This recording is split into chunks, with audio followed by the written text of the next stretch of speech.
Picture it. It's the 80s. You're young and idealistic, and you're dating a porn star. Kind of a strange experience going out to dinner with a porn star because people recognize him. And then they try to pretend that they don't recognize him because they're embarrassed, because he's a porn star. So there are lots of furtive glances and giggles until he eventually gets up from dinner and goes over to their table to greet his fans, and then it's just annoying. Once, in a fit of madness, you take him to a family dinner at your Aunt Dee Dee and Uncle Dutch's house. You are mortified when you realize that they, too, recognize him, and they treat you like you're dating Tom Cruise. They take photos of the two of you together that they then develop and frame and hang on the living room wall. And the sex, truth, it's okay. Not amazing. You have to do a fair amount of deep breathing on account of the size, the reason he's a porn star. And overall, it just feels so rehearsed. There's even dialogue. Do you like that, baby? Tell me you like that. And you know you're supposed to say, ooh, baby, you know I like that. So you do. The whole thing lacks spontaneity.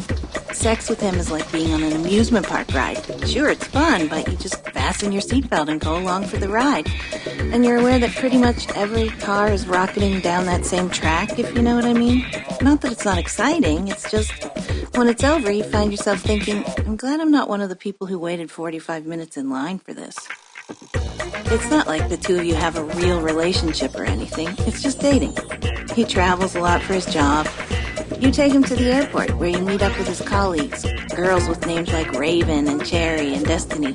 Amazing, glossy creatures with fake hair and fake boobs and fake teeth and fake nails. They are actually more Barbie doll than human. And you're this Irish Catholic girl from Pittsburgh. If you had to describe yourself as a doll, you'd say you were kind of a Cabbage Patch type. Sure, you feel inferior, and it's not like you're wondering, did he sleep with her? Because you know he slept with her, and if you wanted to, you could stop by the video store, pick up a movie, and watch the whole thing frame by frame. But you don't stop by the video store. You just go back home, alone. You tell yourself he's just a guy who's away on a business trip. There are no late-night phone calls to tell you he misses you, no cards or notes or weekend visits, which is okay with you because it's not like you have a real relationship or anything. And then one day, while he's on location in San Francisco, you meet someone. The new guy is as far away from a porn star as he could possibly be. He's Mr. Clean Living, and you like him. You start seeing each other. On one Saturday night, he stays over at your apartment. Sunday morning, while you're having coffee with Mr. Clean Living, you get a buzz from the call box at the front door of your building. It's the porn star surprising you. He wants to come up to visit. Now isn't the best time, you say. Being a man of some experience, he catches on fairly quickly. Is someone there with you? Actually, I do have a friend here right now, you say. Are you him? I don't believe this.